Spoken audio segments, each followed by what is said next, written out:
Là où nous sommes aujourd'hui, nous pouvons faire l'échographie d'une femme enceinte dans une case au fin fond du pays et retransmettre les imageries à Washington, à Paris, à Casablanca, à Conakry, à Abidjan. Ensuite, banquier aux États-Unis. Aujourd'hui, je me retrouve en Afrique. Les dernières 10 années, là, c'est en Guinée, dans la haute technologie. Alors, tout est contraire.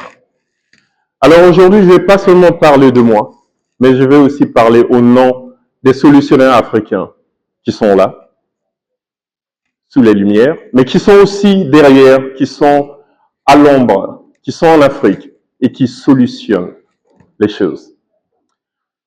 Comment on se retrouve à solutionner les problèmes africains? C'est très simple.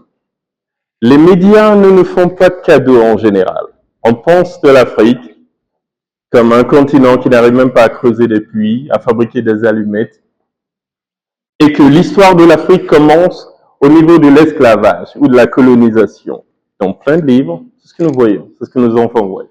Mais l'histoire de l'Afrique remonte à des dizaines de milliers d'années. Nous solutionnons des choses il y a plus de 10 000 ans, il y a 5 000 ans, 3 000 ans. L'esclavage, la colonisation sont des parenthèses. Elles sont fermées. Et nous sommes de retour en Afrique, bien sûr, on a fait l'étranger. Nous sommes de retour en Afrique pour aider, pour assister, pour apporter de la connaissance. Pas snober les locaux, mais travailler avec les locaux. Mon entreprise seule, je l'ai commencé, j'étais seul. Ensuite, un soudeur. Ensuite, on s'est retrouvé à plus de 74 employés. Tout est venu de là.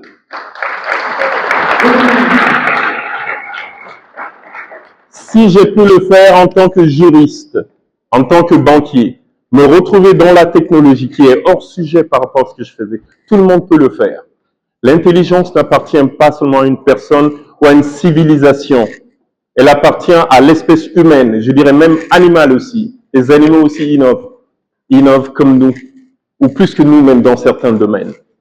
Alors, au nom des solutionnaires qui sont là, qui se fatiguent au jour le jour à trouver des solutions à des problèmes, à concurrencer même des multinationales, nous en avons ici des solutionnaires guinéens, africains qui concurrencent des multinationales avec presque rien. C'est fantastique. Là où nous sommes aujourd'hui, nous pouvons faire l'échographie d'une femme enceinte dans une case au fin fond du pays et retransmettre les imageries à Washington, à Paris, à Casablanca, à Conakry, à Abidjan. Nos informaticiens sont locaux et bien sûr, les pépites sont incroyables, je peux vous le dire. Je parle en leur nom, ceux qui n'ont jamais fait, même Dakar, même Abidjan, des locaux qui sont là, qui ont étudié localement, mais qui vous font des logiciels magnifiques. Je les appelle mes pépites, j'en ai. Alors, je vous dirai une chose pour finir les dernières 60 secondes. L'intelligence appartient à toutes les civilisations. L'Afrique a pris conscience que oui, l'esclavage, la colonisation sont des parenthèses. Nous redémarrons encore la machine et nous sommes là pour y rester et nous allons solutionner tout le reste pas à pas, un par un, et nous allons le faire ce travail.